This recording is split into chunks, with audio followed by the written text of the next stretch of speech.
வணக்கம். தமிழ் ஃபுட் கார்னர்ல இன்னைக்கு ரவா பாயாசம் பண்ண போறோம். ஸ்டவ்ல ஒரு பேன் போட்டு சூடு பண்ணிருக்கேன். அதுல 2 டேபிள் ஸ்பூன் நெய் சேர்த்து நெய் உருகுனதும் இதுல 15 போல முந்திரியை சேர்த்து நல்லா பொன்னிறமா வர வரையும் மிதமான தீயில வச்சு வறுத்து எடுத்துக்கலாம். முந்திரி நல்லா பொன்னிறமா வறுபட்டுருச்சு. இந்த முந்திரியை மட்டும் தனியா எடுத்து வச்சுக்கலாம். மீதி இருக்கிற நெய்ல 1/4 கப் ரவையை சேர்த்து லோ ஃப்ளேம்லயே வச்சு இந்த ரவையை நல்லா வறுத்துக்கங்க. ரவை வறுபட்டு நல்ல ஒரு வாசனை வர வரையும் வறுத்துக்கணும்.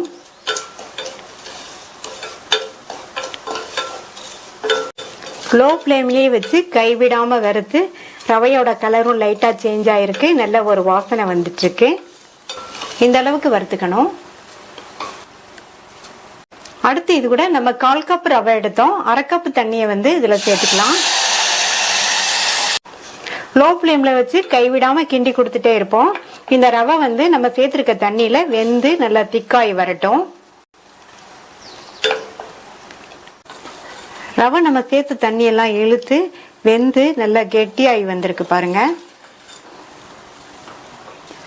காய்ச்சி ஆற வச்ச தண்ணி சேர்க்காத திக்கான பால் 1/2 லிட்டர் எடுத்து வச்சிருக்கேன். இந்த பாலை கொஞ்சம் கொஞ்சமா சேர்த்து நம்ம கிண்டி கொடுக்கணும். கொஞ்சம் சேர்த்திருக்கேன். இந்த மாதிரி கொஞ்சம் கொஞ்சமா சேர்த்து கிண்டினோம்னா கட்டிப்படாம இருக்கும். ஸ்டவ்வோட தீயை கொஞ்சம் கூட்டிக்கங்க.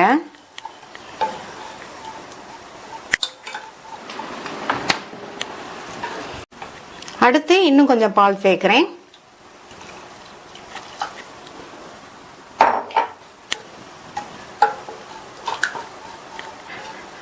நல்லா கட்டி இல்லாம கலந்தாச்சு. ஸ்டவ் லோ மீடியம் ஃப்ளேம்ல இருக்கு. மீதி இருக்கிற எல்லா பாலையும் சேர்த்தாச்சு. இந்த பால் நல்லா சூடாகி வரட்டும். பால் சூடாகி கொதிக்க ஆரம்பிச்சிருச்சு. இந்த ஸ்டேஜ்ல இதுல கொஞ்சமா குங்குமப்பூ சேர்த்துக்கலாம்.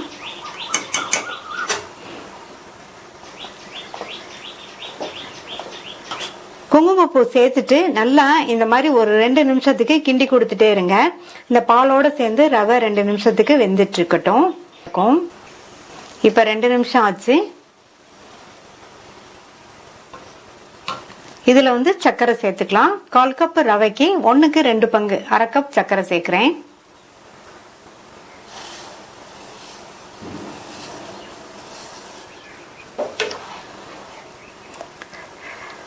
சேர்த்த சர்க்கரை நல்லா கரைஞ்சு வரட்டும். இப்ப சேர்த்த சர்க்கரை கரைஞ்சிருச்சு. எல்லாம் ஒண்ணு சேர்ந்து ஒரு 2 நிமிஷத்துக்கு கொதிக்கட்டும். நிறைய பால் சேர்த்து இந்த பாயசம் பண்றதுனால இந்த ரவா பாயசம் பாத்தீங்கன்னா டேஸ்ட் ரொம்ப ரொம்ப சூப்பரா இருக்கும். அதே சமயம் நம்ம ரொம்ப ஈஸியாவும் பண்ணிடலாம். சர்க்கரை சேர்த்து நல்லா 2 நிமிஷம் கொதிச்சிருச்சு.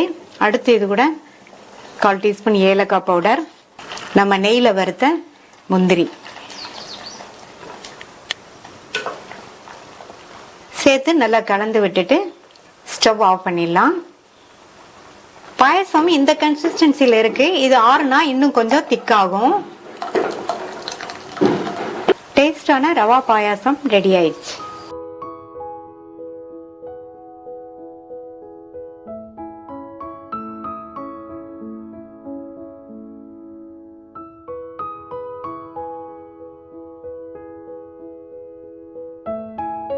மஞ்சள் பூசணி ஜவ்வரிசி பாயாசம் வாங்க எப்படி பண்றதுன்னு பார்க்கலாம். இந்த பேன்ல 1/2 டேபிள் ஸ்பூன் நெய் சேர்த்திருக்கேன். நெய் உருகிடுச்சு. இதுல 10-12 போல முந்திரியை சேர்த்து பொன்னிறமா வர வரையும் வறுத்துக்கலாம். பொன்னிறமா வந்துருச்சு. இதை தனியா எடுத்து வச்சுட்டு அடுத்து இது கூட 10-12 போல உலர்ந்த திராட்சையை சேர்த்து நல்லா உப்பி வர வரையும் வறுத்துக்கலாம். உப்பி வந்துருச்சு. இதையும் ஏற்கனவே வறுத்த முந்திரியோட சேர்த்து எடுத்து வச்சுக்கலாம். மீதி இருக்கிற நெய்யோட 1 கப் அளவுக்கு மஞ்சள் பூசணிய துருவி வச்சிருக்கேன். இதை சேர்த்துட்டு மிதமான தீயில 4 to 5 நிமிஷத்துக்கு நெய்யிலேயே வதக்கிக்கங்க. மஞ்சள் பூசணி துருவல் 4 நிமிஷமா வதங்கிடுச்சு. இதையும் தனியா எடுத்து வச்சுட்டு அடுத்து அதே பேன்லயே 2 டீஸ்பூன் நெய் சேர்த்திருக்கேன். நெய் உருகுனதும் இதுல 2 டேபிள் ஸ்பூன் நைலான் ஜவ்வரிசி சேர்த்து நிதானமான தீயில வச்சு இந்த ஜவ்வரிசியை நெய்லயே வறுத்துக்கலாம். இந்த மாதிரி நம்ம ஃபர்ஸ்டே நெய்லயே இந்த ஜவ்வரிசியை வறுத்துட்டோம்னா வேகமா வெந்துரும். ஊற வைக்கணுங்கிற அவசியம் கிடையாது. இப்ப நம்ம சேர்த்த எல்லா ஜவ்வரிசியுமே இந்த நெய்ல பொரிஞ்சு நல்லா அதனுடைய கலர் மாறி வந்திருக்கு பாருங்க. நல்ல வெள்ளை கலர்ல இருக்கு.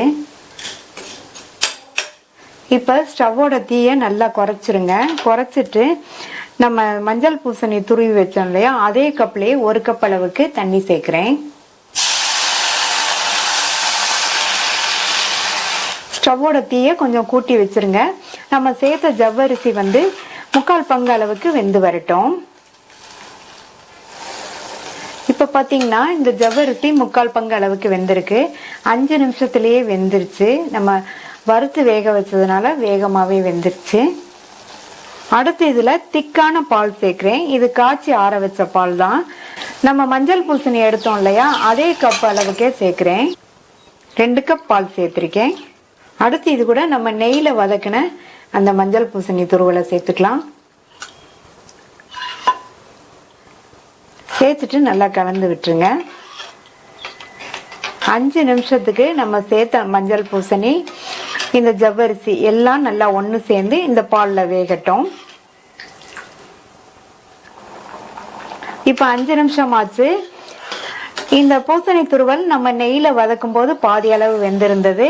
ஜவ்வரிசி தண்ணியில வேக வைக்கும் போது 3/4 பங்கு அளவுக்கு வெந்திருந்தது. இப்ப ரெண்டுமே பால்ல நல்லா சாஃப்டா கரெக்டா வெந்துருச்சு.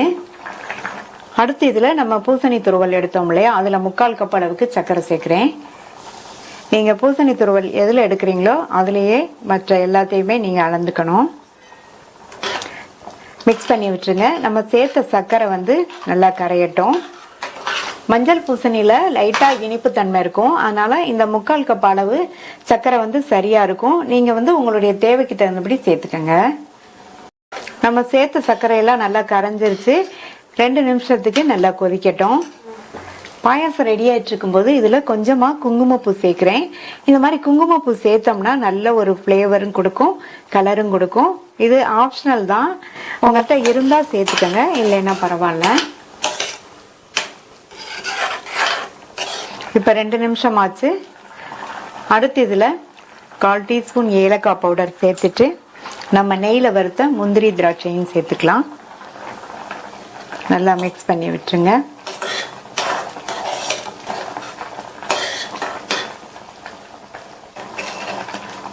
அவ்வளவுதான், ஸ்டவ் ஆஃப் பண்ணிடலாம். நல்ல கிரீமியா ரொம்ப ரொம்ப சுவையான மஞ்சள் பூசணி ஜவ்வரிசி பாயாசம் சூப்பரா ரெடி ஆயிடுச்சு.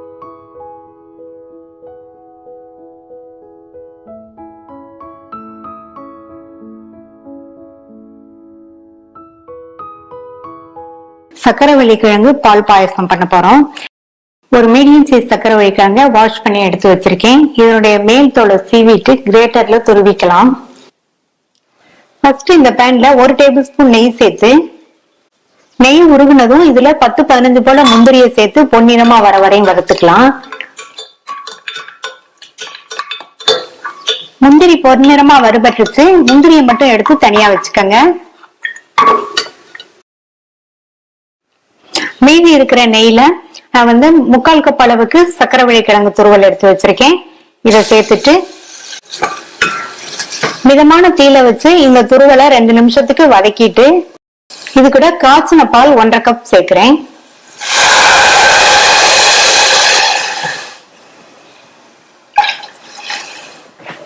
பால் சேர்த்துட்டு நல்லா கலந்து விட்டுருங்க. நல்லா கலந்து விட்டாச்சு. ஸ்டவோட தீய கொஞ்சம் கூட்டி வச்சிருங்க. பால் வந்து சூடாகி வரட்டும்.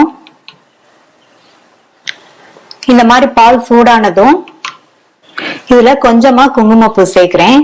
குங்குமப்பூ வந்து இருந்தா சேர்த்துக்கங்க, இல்லைன்னா குங்குமப்பூ சேர்க்காமையே நல்லா இருக்கும். இப்ப ஸ்டவோட தீய நல்லா குறைச்சு வச்சிருங்க. பால்லயே நம்ம சேர்த்த அந்த கிழங்கு துருவல் வந்து வெந்து வரட்டும். ஆல்ரெடி நம்ம துருவி நெய்லயே வறுத்து சேர்த்திருக்கிறதுனால 6ல இருந்து 7 நிமிஷத்திலேயே நல்லா வெந்து வந்துரும். பக்கத்திலேயே இருந்து இந்த மாதிரி கலந்து மட்டும் கொடுங்க. சிம்லயே வச்சு வேக வச்சாதான் பால் வத்தாம நம்மளுடைய துருவல் கரெக்டா வெந்து வரும். வெந்துட்டு இருக்கும் போது சைட்ல விழுகிற ஆடையெல்லாம் எடுத்து எடுத்து இந்த பாலோடையே சேர்த்துருங்க. சிம்லயே வச்சு 7 நிமிஷம் ஆச்சு. நம்ம சேர்த்த துருவெல்லாம் நல்லா சாஃப்டா வெந்துருச்சு. இதுல 1/4 கப் சுகர் சேர்க்கிறேன். நம்ம சேர்த்திருக்கிற இந்த கிழங்குலயும் ஸ்வீட்னஸ் இருக்கும், அதனால இதுக்கு 1/4 கப் சுகர் சரியா இருக்கும். சுகர் சேர்த்து நல்லா கலந்து விட்டுருங்க. இது நல்லா கரையட்டும்.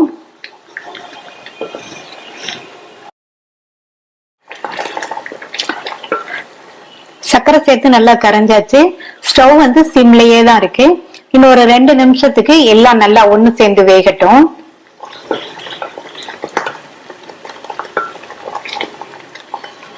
இப்ப 2 நிமிஷம் ஆயிடுச்சு. இதுல கொஞ்சமா ஏலக்காய் பவுடர் சேர்க்கிறேன். அடுத்து நெய்ல வறுத்த முந்திரியை சேர்த்துட்டு மிக்ஸ் பண்ணி விட்டுட்டு ஸ்டவ் ஆஃப் பண்ணிடலாம்.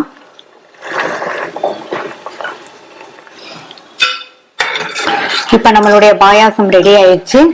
இத சூடாவும் குடிக்கலாம், ஃப்ரிட்ஜ்ல வச்சு சில்லுன்னு குடிக்கலாம். நல்ல கிரீமியா டேஸ்டான சக்கரவள்ளி கிழங்கு பால் பாயாசம் ரெடி ஆயிடுச்சு.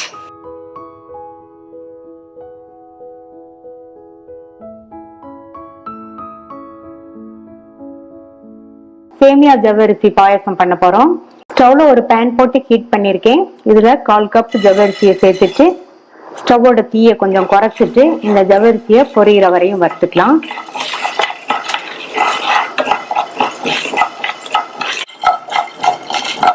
நாலு நிமிஷமா நிதானமான தீயில வச்சு வறுத்து ஜவ்வரிசி நல்லா பொரிஞ்சு வந்திருக்கு.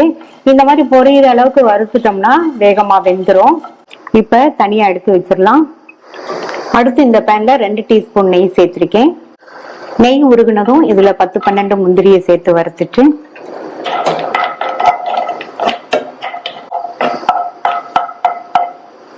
இந்த அளவுக்கு பொன்னிறமா வறுத்துக்கங்க.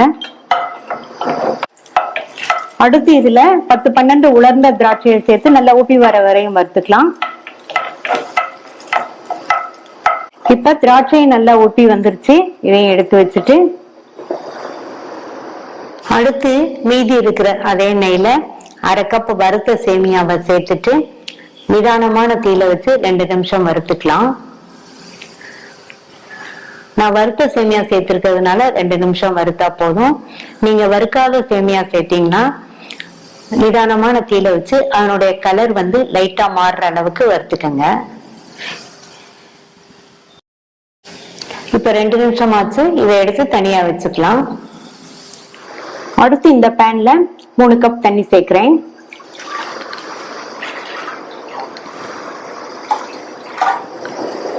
இது கூட 1/2 கப் பால். இந்த மாதிரி கொதிக்க ஆரம்பிச்சதும் வறுத்து வச்ச ஜவ்வரிசியை சேர்த்துருங்க. ஸ்டவ் மீடியம் ஃப்ளேம்ல வச்சு இந்த ஜவ்வரிசியை வேக விடணும். வெந்துட்டு இருக்கும்போது இந்த மாதிரி அப்பப்போ கலந்து கொடுக்கணும். அப்பதான் ஜவ்வரிசி பாத்திரத்துல அடியில போய் தங்காம இருக்கும். சேர்த்த ஜவ்வரிசி வெந்து வரட்டும்.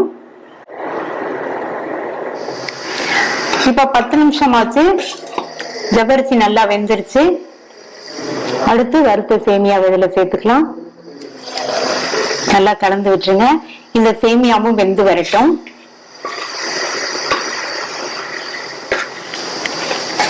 இப்ப 5 நிமிஷம் ஆச்சு. சேமியாவுமே நல்லா வெந்துருச்சு.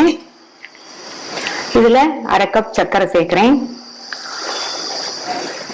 கூடவே 1/4 கப் கண்டென்ஸ்டு மில்க்.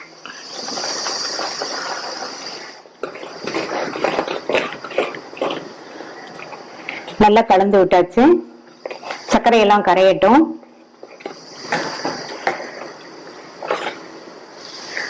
இந்த மாதிரி கண்டென்ஸ்டு மில்க் சேர்த்தோம்னா பாயாசம் நல்ல கிரீமியா சாப்பிட்றதுக்கு ரொம்ப நல்லா இருக்கும். இதுல 1/4 டீஸ்பூன் ஏலக்காய் பவுடர் சேர்க்கிறேன். அடுத்து நெய்ல வறுத்த முந்திரி திராட்சை, கொஞ்சமா பச்சை கற்பூரம். இந்த மாதிரி கொஞ்சமா பச்சை கற்பூரம் சேர்த்தோம்னா நல்லா வாசனையா இருக்கும். அடுத்து இதுல காய்ச்சி ஆற வச்ச பால் 1/2 கப் சேர்க்கிறேன்.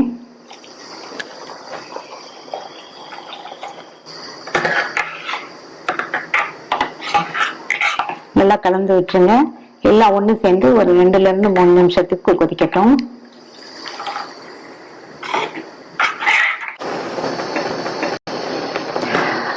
இப்ப 3 நிமிஷமா நல்லா எல்லாம் ஒண்ணு சேர்ந்து கொதிச்சிருச்சு. நல்ல சூப்பரா கிரீமியா டேஸ்டான சேமியா ஜவ்வரிசி பாயாசம் ரெடி ஆயிடுச்சு.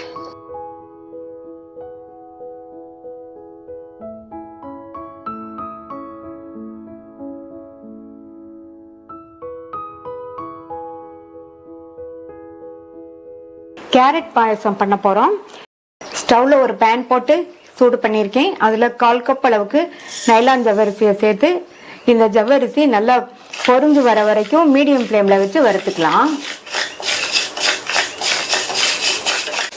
இப்ப 5 நிமிஷம் ஆச்சு. நம்ம சேர்த்த எல்லா ஜவ்வரிசியுமே நல்லா பொரிஞ்சிருச்சு. இந்த மாதிரி ஜவ்வரிசியை நம்ம ஃபர்ஸ்ட் வறுத்துட்டு அதுக்கப்புறமா வேக வைக்கும் போது ஜவ்வரிசி வேகமாவே வெந்துடும். இப்ப இதை தனியா எடுத்து வச்சுக்கலாம். அடுத்து இந்த பேன்ல 1 டேபிள் ஸ்பூன் நெய் சேர்த்து நெய் உருகட்டும். நெய் உருகினதும் அதுல 15 போல முந்திரியை சேர்த்து நல்ல பொன்னிறமா வர வரையும் வறுத்துக்கலாம். முந்திரி பொன்னிறமா வறுபட்டுருச்சு. இதையும் தனியா எடுத்து வச்சுக்கலாம். மீதி இருக்கிற நெய்யோட 1/4 கப் சேமியாவை சேர்த்து நிதானமான தீயில வச்சு லைட்டா சேமியாவோட கலர் சேஞ்ச் ஆகிற வரையும் வறுத்துக்கலாம். நெய் வறுபட்டு சேமியாவோட கலர் லைட்டா சேஞ்ச் ஆயிருக்கு. இதையும் தனியா எடுத்து வச்சுக்கலாம். 1/4 கப் ஜவ்வரிசியும் 1/4 கப் சேமியாவும் வறுத்து வச்சிருக்கோம். மொத்தம் 1/2 கப்பு. அதுக்கு 2 கப் தண்ணியை இதுல சேர்க்கிறேன். 1க்கு 4 பங்கு கணக்கு. இந்த தண்ணி நல்லா கொதிச்சு வரட்டும். தண்ணி நல்லா கொதிக்குது. வறுத்த ஜவ்வரிசியை இதுல சேர்த்துட்டு நல்லா ஒரு தடவை மிக்ஸ் பண்ணி விட்டுட்டு ஸ்டவ்வை சிம்ல வச்சிருங்க. ஒரு 5 நிமிஷத்துக்கு ஜவ்வரிசி வேகட்டும். மூடி போட்டுடலாம். ஜவ்வரிசி வெந்துட்டு இருக்கட்டும். ஒரு மீடியம் சைஸ் கேரட் எடுத்திருக்கேன். இதை தோல் சீவிக்கலாம்.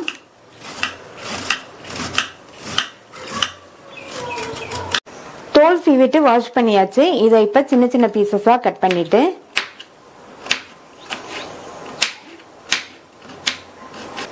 இத மிக்ஸி ஜார்ல சேர்த்து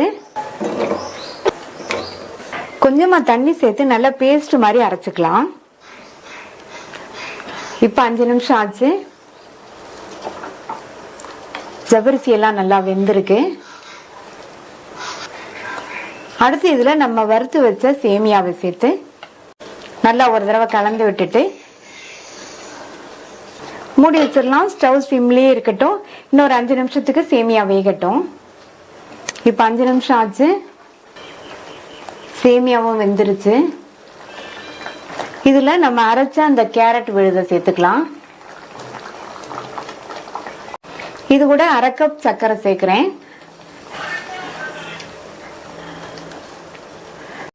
1/4 கப் ஜவ்வரிசி 1/4 கப் சேமியா 1/2 கப்புக்கு 1/2 கப் சர்க்கரை சேர்த்திருக்கேன். நீங்க உங்களுடைய சுவைக்கு தகுந்தபடி சேர்த்துக்கங்க. இதை நல்லா ஒரு தடவை மிக்ஸ் பண்ணி விட்டுறலாம்.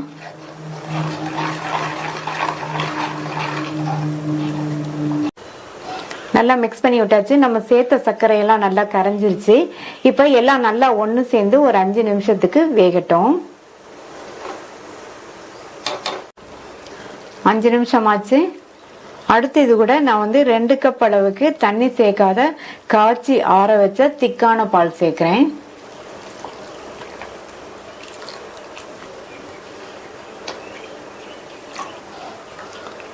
சேர்த்துட்டு நல்லா கலந்து விட்டுருங்க. ஸ்டவ் மீடியம் ஃப்ளேம்ல வச்சிருங்க. இந்த பால் கொதிச்சு வரட்டும். இப்ப பால் நல்லா கொதிக்குது. நல்லா ஒரு தடவை மிக்ஸ் பண்ணி விட்டுட்டு இதுல கொஞ்சமா ஒரு 1/2 டேபிள் ஸ்பூன் போல நெய் சேர்க்கிறேன். நெய் சேர்த்துட்டு ஸ்டவ்வை சிம்ல வச்சிருங்க. இது அப்படியே ஒரு 5 நிமிஷத்துக்கு இருக்கட்டும். மூடியெல்லாம் எதுவும் போட வேண்டாம். ஓப்பன்லயே இருக்கட்டும்.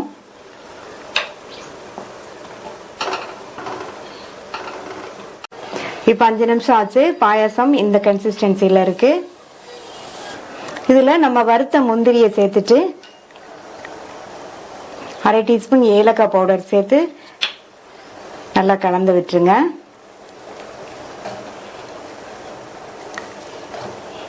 நல்லா கலந்து விட்டுட்டு ஸ்டவ் ஆஃப் பண்ணிட்டு மூடி போட்டு ஒரு 5 நிமிஷத்துக்கு அப்படியே இருக்கட்டும். ஸ்டவ் ஆஃப் பண்ணிட்டு அதுக்கப்புறமா மூடி போடுங்க. மூடி வச்சு 5 நிமிஷம் ஆச்சு. பாயசம் இன்னுமே நல்லா திக்காய் வந்திருக்கு. சுவையான கேரட் பாயாசம் ரெடி ஆயிடுச்சு. ட்ரை பண்ணி பார்த்துட்டு உங்க கமெண்ட்ஸ் சொல்லுங்க. இதுவரைக்கும் தமிழ் ஃபுட் கார்னர் சேனலை சப்ஸ்கிரைப் பண்ணாதவங்க சப்ஸ்கிரைப் பண்ணிட்டு பக்கத்தில் உள்ள பெல் பட்டனையும் கிளிக் பண்ணிக்கங்க. தேங்க்யூ.